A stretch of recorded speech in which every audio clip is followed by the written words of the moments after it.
हैं। इस मतलब ये उम्मीद है कि इस बार ये नोटिफिकेशन आएंगे। कई जगह से, कई सोर्स से ये चीज कई लोगों ने अलग अलग तरीके से आप लोगों को बताई है। अब अगर आएगा तो अच्छी बात है। उससे पहले कि आपकी तैयारी जो है वो केवल उसी के लिए नहीं है कि वो आएगा तभी आप तैयारी करें। मैं आपको कुछ जानकारी दे रहा हूं, उस पर ध्यान देना कि आप तैयारी अभी करोगे तभी फायदा है उस नोटिफिकेशन के आने का, क्योंकि तब आपकी तैयारी अच्छे से हो चुकी होगी और तैयारी आपको करनी पड़ेगी, कोई और चॉइस है नहीं अभी से। तो समझिए, सबसे पहले मैं आपको आरपीएफ एसआई का 2018 जो आया था उसको लेकर आपको बता देता हूं। जून में आया है ये, जो जून 2018 में इसकी फॉर्म भरे शुरू हुए थे और सितंबर अक्टूबर 2018 में ये हो गया था। तो कितने महीने मिले? जुलाई अगस्त सितंबर, 2 ढाई 3 महीने आपको मिले। 2 ढाई 3 महीने में आप सोच सकते हैं कि कोई तैयारी आपने कैसी होगी या आपकी कैसी हो सकती है। तो सबसे पहले जो मैं आपको बता रहा हूं वो आरपीएफ एसआई का बता रहा हूं कि इसमें एज, ये सब चीजें आपकी कितनी होती हैं। समझिए, सबसे पहले इसमें हालांकि वैकेंसीज जो उस समय थी, वैकेंसी इसमें 400-500 ही आती है। देखिए, जो सब इंस्पेक्टर है उसके लिए जो मिनिमम एज थी वो ग्रेजुएट, एक तो आपको ग्रेजुएटेड होना चाहिए, और ये कब तक? फॉर्म की लास्ट डेट तक। और जो एज थी वो कम से कम 20 और अधिकतम 25। Sub inspector graduate from a recognised university, कम से कम 20 एज, और अधिकतम कितनी थी आपकी? अधिकतम आपकी 25। और जिनका मतलब अभी जिनका रिजल्ट आ चुका होता लास्ट डेट तक, केवल वही एलिजिबल होते हैं। हाइट की बात करेंगे तो मेल की थी 165, यूआर और ओबीसी, जनरल और ओबीसी, एससी एसटी 160 सेंटीमीटर, महिलाओं की 157 और एससी एसटी महिलाओं की 152। ठीक है भाई। जो लड़के होते हैं उनके लिए चेस्ट की भी होती है 80-85। ये इनकी कुछ रिक्वायरमेंट्स थी। दौड़ भाग इसमें बाद में है, अलग है। 20 से 25 जो एज है उसमें छूट भी थी एससी एसटी ओबीसी के लिए। चलिए, जो इसका अगर आप पेपर पैटर्न की बात करेंगे तो इसमें 120 क्वेश्चंस का, कुल 120 मार्क्स का 120 क्वेश्चंस का, जिनमें सबसे बड़ी अहम भूमिका जो थी वो अहम भूमिका आपके, इसमें 2 मतलब प्री भी होता है, मेंस भी होता है।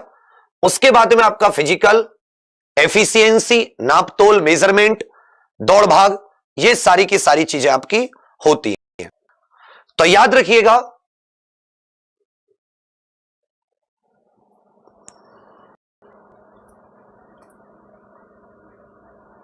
सबसे पहले जो आपका सीबीटी है इसको आप ध्यान दीजिएगा, मतलब एक ही, प्री मेंस नहीं, जिसमें सबसे अहम भूमिका जो होती है ये 90 मिनट का होता है और इसमें टोटल क्वेश्चंस जो होते हैं 120, मार्क्स भी 120।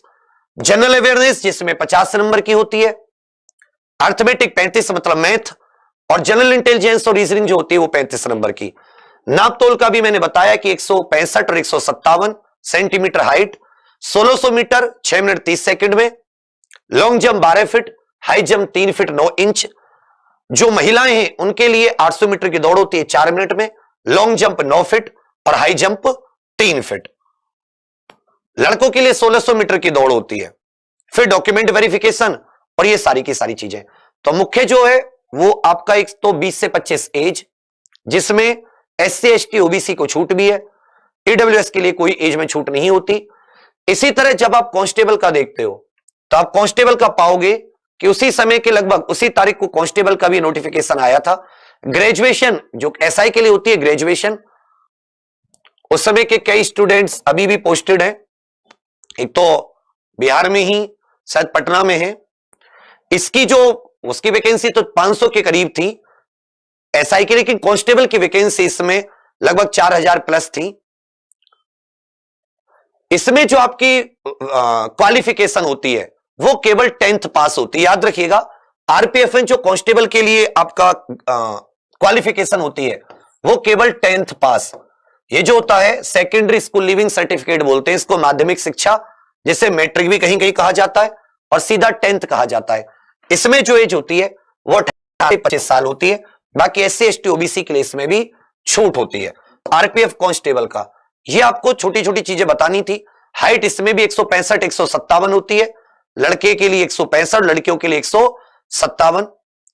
इसका जो जब आप पूरा का पूरा देखोगे, एग्जाम फीस तो वही इसकी जो रेलवे के आजकल हो रही है लगभग 500 रुपए के करीब जनरल की, वो 500 रुपए इसकी भी है। पेपर पैटर्न अगर आप इसका देखोगे आरपीएफ एसआई और आरपीएफ कांस्टेबल का, तो इसमें भी आपका कोई ज्यादा अंतर नहीं रहता। इसमें भी पहले सीबीटी है, उसके बाद में फिर आपकी नापतोल और ये सब। चलिए इसके सीबीटी की बात करें तो इसमें भी 90 मिनट और वही 120 क्वेश्चन, और सिलेबस वही है कि 50 क्वेश्चंस की इसमें जनरल अवेयरनेस, 50 नंबर की मैथ 35 का, और रीजनिंग आपकी हो जाती है भैया इसमें भी 35 मार्क्स की। इसके अगर दौड़ भाग की देखोगे तो जहां वहां 6.5 मिनट में 1600 मीटर थी एसआई के लिए, यहां पे 5 मिनट 45 सेकंड लड़कों के लिए, लड़कियों के लिए 800 मीटर 3 मिनट 40 सेकंड, और लॉन्ग जंप हाई जंप का क्राइटेरिया वही है, लड़कों के लिए 14 फीट 4 फीट, लड़कियों के लिए 9 फीट 3 फीट। अब आ जाती है आरआरबी एएलपी टेक्नीशियन। तो जो एएलपी और टेक्नीशियन उसमें अलग अलग क्वालिफिकेशन है, अलग अलग पोस्ट की, लेकिन जो एक सबके लिए मेन क्वालिफिकेशन है एज, वो है 18 से 28। याद रखिएगा, मिनिमम 18 साल, मैक्सिमम 28 साल, ये जनरल के लिए एएलपी में एज क्राइटेरिया है। और जो पोस्ट की है तो वो पोस्ट वाइज आपकी, कुछ के लिए जैसे 10th प्लस आईटीआई, कुछ पोस्ट के लिए इसमें 10th प्लस आईटीआई होना चाहिए, कुछ के लिए 3 ईयर वाला 3 साल का डिप्लोमा मान्य रखता है, 3 साल का डिप्लोमा, जिसमें 3 साल का डिप्लोमा मान्य है उसमें आपकी बीटेक की डिग्री भी मान्य होती है, बीटेक की डिग्री भी मान्य होती है, और 12th प्लस 2 साल का डिप्लोमा जो होता है कुछ पोस्ट में वो भी मान्य रहता है। लेकिन 10th प्लस आईटीआई इसको ध्यान में रखिएगा, जहां या 10th के बाद में 3 साल का डिप्लोमा, या 12th के बाद में 2 साल का डिप्लोमा, या फिर आपकी डिग्री, तो अलग अलग जो वैकेंसी होती है उनके लिए अलग अलग आपके पास इसमें क्वालिफिकेशन मांगते हैं। पेपर पैटर्न जो इसके 2 सीबीटी होते हैं, एक सीबीटी 1 एक सीबीटी 2। जो पहला सीबीटी होता है उसमें 75 क्वेश्चन आते हैं, टाइम उसमें आपका 60 मिनट होता है। इसमें आपको पूरी की पूरी, जब आप कोई भी आप फॉर्म भरो या मत भरो, अगर आप सोच रहे हो कि मैं इसके लिए तैयारी करूं, तो आपको उसका जो नोटिफिकेशन है वो बहुत ही आराम से उसके नोटिफिकेशन को पढ़ना चाहिए, क्योंकि जो नोटिफिकेशन है वही आपका सब कुछ तय करता है।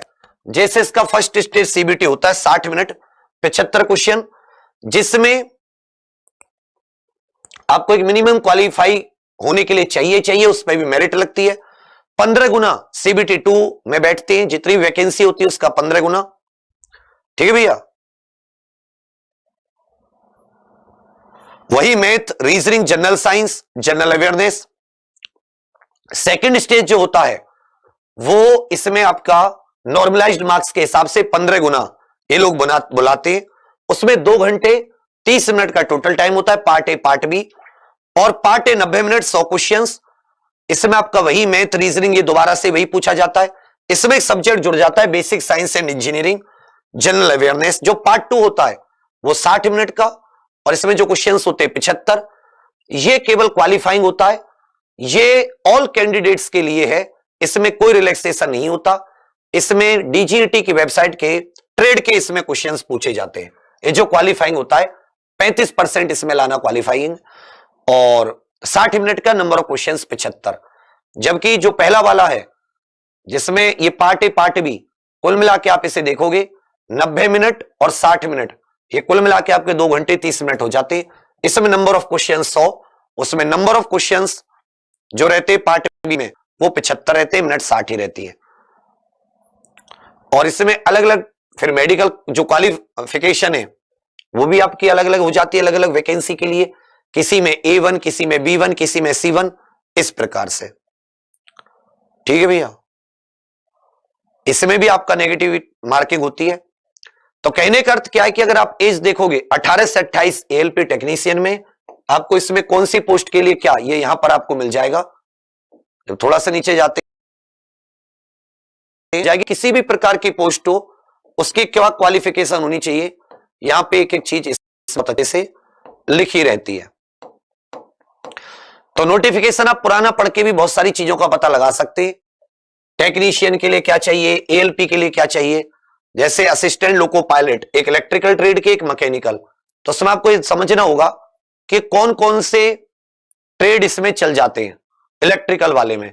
इसी प्रकार आपको मैकेनिकल वाले में, ट्रैक्शन वाले में, मैकेनिकल वाले में, इसमें कौन कौन से ट्रेड आपके चल जाते हैं। बहुत सारे ट्रेड इसमें होते हैं, तो उसे आप एक बार पढ़ के अपनी डिग्री को मिलाकर कि हाँ मेरे पास ये ट्रेड है या मिलता जुलता है, या गवर्नमेंट इस ट्रेड को भी उस भर्ती में बैठने के लिए मान्य कर रखा है, ये आप इसके लिए नोटिफिकेशन की जानकारी आपको शुरुआत में होनी चाहिए। क्या चीज मांगी है, कब मांगी है, कितने कितने एग्जाम होते हैं, कौन कौन से इसमें पैटर्न होता है, और कौन सा क्वालिफाइंग होता है, कौन सा क्वालिफाइंग नहीं होता, पिछले साल क्या कट ऑफ थी।